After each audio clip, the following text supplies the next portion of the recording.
നിങ്ങളുടെ ഫേവറേറ്റ് സീരിയലുകൾ ടിവിയിൽ വരുന്നതിന് മുൻപേ സൺ നെക്സ്റ്റ് ആപ്പിൽ കാണാം. ഇനി എല്ലാവർക്കും മുൻപേ കാണൂ. ഇപ്പോൾ തന്നെ സൺ നെക്സ്റ്റ് ആപ്പ് ഡൗൺലോഡ് ചെയ്ത് സബ്സ്ക്രൈബ് ചെയ്യൂ.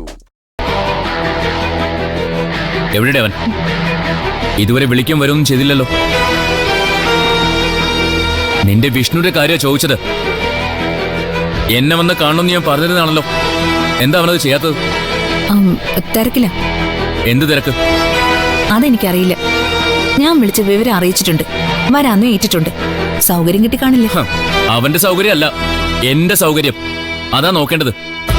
സിദ്ധുവേട്ടൻ കരുതുന്നത് പോലെയൊന്നും അല്ല. അതിന് ഞാൻ എന്താ കരുതിയതെന്ന് നിനക്ക് എങ്ങനെ അറിയാവുന്നത്? കള്ളത്തരങ്ങളൊക്കെ നീ നിന്റെ കയ്യിലങ്ങ് വെച്ചാ മതി. ഒന്നുകിൽ നീ അവനോട് വിവരങ്ങളൊന്നും പറഞ്ഞില്ല, അല്ലെങ്കിൽ അവൻ എന്റെ മുൻപിൽ വരാൻ പേടിയുണ്ട്. വിഷ്ണു എന്തിനാ പേടിക്കുന്നേ? അത് നിനക്കല്ലേ അറിയൂ. നിങ്ങൾ തമ്മിലാണല്ലോ ഇടപാട് മുഴുവൻ. വെറുതെ എന്റെ ക്ഷമ പരീക്ഷിക്കരുത്. നീയും അവനും തമ്മിലുള്ള ബന്ധം എന്താണെന്ന് കണ്ടുപിടിച്ചിട്ട് ഞാൻ ഇനി വിശ്രമിക്കുള്ളൂ. ഒന്നുമില്ല സിദ്ധുവേട്ടാ. സിദ്ധുവേട്ടൻ വെറുതെ ഇങ്ങനെ ഓരോന്ന് ആലോചിച്ച് കൂട്ടുന്നേ. വിഷ്ണു ഒരു പാവാ. അവനോ പാവോ? അവനെ കണ്ടാൽ അറിയാലോ അവൻ കുഴപ്പക്കാരനാണെന്ന്. ഇന്ന് വൈകുന്നേരത്തിന് മുൻപ് വിഷ്ണു എന്നെ വിളിച്ചിരിക്കണം, അല്ലെങ്കിൽ നിനക്ക് ഈ വീട്ടിൽ നിന്ന് ഇറങ്ങേണ്ടി വരും. വിഷ്ണു വിളിച്ചില്ലെങ്കിൽ ഞാനെന്തിനാ ഇറങ്ങുന്നേ? അതിനുള്ള ഉത്തരവൊക്കെ ബോധിപ്പിക്കേണ്ടവർ ഞാൻ ബോധിപ്പിച്ചോളാം. നിന്നെ ഇറക്കുമെന്ന് പറഞ്ഞാ ഞാൻ ഇറക്കും. സിദ്ധുവിന് ഭ്രാന്ത. അതേടി, എനിക്ക് ഭ്രാന്ത് തന്നെയാ. അതുകൊണ്ടാണല്ലോ ഞാൻ നിന്നെ കല്യാണം കഴിച്ചത്. ആ ഭ്രാന്തിൽ നിന്ന് ഞാൻ രക്ഷപ്പെടണമെങ്കിൽ നീ എന്റെ ജീവിതത്തിൽ നിന്ന് ഇറങ്ങിപ്പോണം. ഭർത്താവ് അറിയാതെ രഹസ്യങ്ങൾ ഒളിപ്പിച്ച് ജീവിക്കുന്ന ഒരുത്തിയും ഒരിക്കലും ഒരു നല്ല ഭാര്യ ആവത്തില്ല. ആ അർത്ഥത്തില് നീ ഒരു നല്ല ഭാര്യ അല്ല.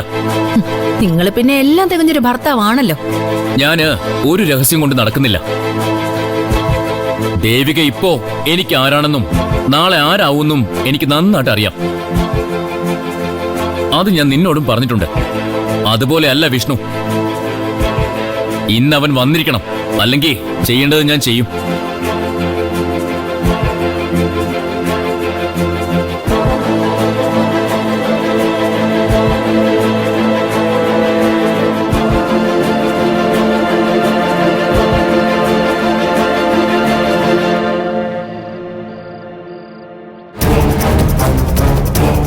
അപ്പോ നിരുപാധികം വന്ന് കീഴടങ്ങാനാണ് ഏമാന്റെ കൽപ്പന അല്ലേ? അതെ. എന്തിനായിരിക്കും അവൻ കാണാൻ പറയുന്നത്? ഞാനും വിഷ്ണു തമ്മിലുള്ള ബന്ധം ചോദിച്ചറിയാൻ വേണ്ടിയായിരിക്കും. ഇടി, അങ്ങനെ ചോദിക്കാനാണെങ്കിൽ ആരെങ്കിലും സത്യം പറയോ? അതെന്താ അവൻ ഓർക്കാത്തെ? സിദ്ധു പേര് കേട്ടൊരു അഡ്വക്കേറ്റ്. ചോദ്യങ്ങൾ ചോദിക്കും. നുണ പറഞ്ഞ് പിടിച്ചു നിൽക്കാനൊന്നും പറ്റില്ല. എനിക്കോ? അവൻ അഡ്വക്കേറ്റ് ആണെങ്കിലേ ഞാൻ വേണ്ട, ഞാനൊന്നും പറയുന്നില്ല. എനിക്ക് വരാൻ സൗകര്യമില്ല, നീ അവനോട് പോയി പറഞ്ഞേക്ക്. അവൻ ആരാ? മഹാരാജാവോ? പറയുമ്പോ തന്നെ പോയി മുഖം കാണിക്കാൻ. എന്തായാലും കാണേണ്ടതല്ലേ. ഇപ്പൊ പിന്നെ കണ്ടെന്താ? എനിക്ക് നേരമില്ലെന്നേ. ഇതെല്ലാം നിന്റെ കുറ്റ. നിനക്കൊന്നും കൈകാര്യം ചെയ്യാൻ കഴിവില്ല. അത് മനസ്സിലാക്കാതെ ഞാൻ ഓരോ കാര്യം നിന്നെ ഏൽപ്പിച്ചു. അതാ ഞാൻ ചെയ്ത തെറ്റ്. എന്റെ വിഷ്ണു, ഈ മീറ്റിംഗ് ഒഴിവാക്കാൻ പരമാവധി ഞാൻ ശ്രമിച്ചു നോക്കിയതാ. പറ്റണ്ടേ? അതൊന്നും എനിക്കറിയണ്ട. ഞാൻ എന്തായാലും അവനൊന്ന് കാണാനൊന്നും പോകുന്നില്ല. അങ്ങനെ ചെയ്താൽ സിദ്ധുവിന് സംശയം കൂടും. അതിനെനിക്കെന്താ? എനിക്കാ പ്രശ്നം. അല്ലെങ്കിൽ തന്നെ ഒരു വിധത്തിലാണ് ഞാൻ ആ വീട്ടിൽ കഴിഞ്ഞു പോകുന്നത്. ഇതനുസരിച്ചില്ല എന്നുണ്ടെങ്കിൽ അത് മതി എന്നെ എടുത്ത് ദൂരെ കളയാൻ. നീ ആരാ പൂച്ചക്കുട്ടിയോ എടുത്തങ്ങ് വിളി കളയാൻ? എടി, നീ അവന്റെ ഭാര്യയല്ലേ? നിനക്ക് നിന്റേതായ ചില അവകാശങ്ങളില്ലേ? അതവൻ തന്നല്ലേ പറ്റൂ. ഞാൻ തർക്കിക്കാനില്ല. എനിക്ക് വേണ്ടി വിഷ്ണു സിദ്ധുവിനെ വന്നൊന്ന് കാണണം. അതുകൊണ്ട് ഒരു ദോഷം സംഭവിക്കില്ല. ഉറപ്പാണോ? ഉറപ്പ്. ഞാനൊന്ന് ആലോചിക്കട്ടെ. പേടിയുണ്ടായിട്ടൊന്നുമല്ല. നമ്മുടെ മിഷൻ ഇടയ്ക്ക് വെച്ച് പൊളിയരുതല്ലോ. തീരുമാനം അനുകൂലമാണെങ്കിൽ ഞാൻ തീർച്ചയായിട്ടും അവനൊന്ന് കാണും. അനുകൂലം അല്ലെങ്കിൽ ആ കൂടിക്കാഴ്ച നടക്കില്ല. വണ്ടി കയറി, നമുക്ക് പോവാം.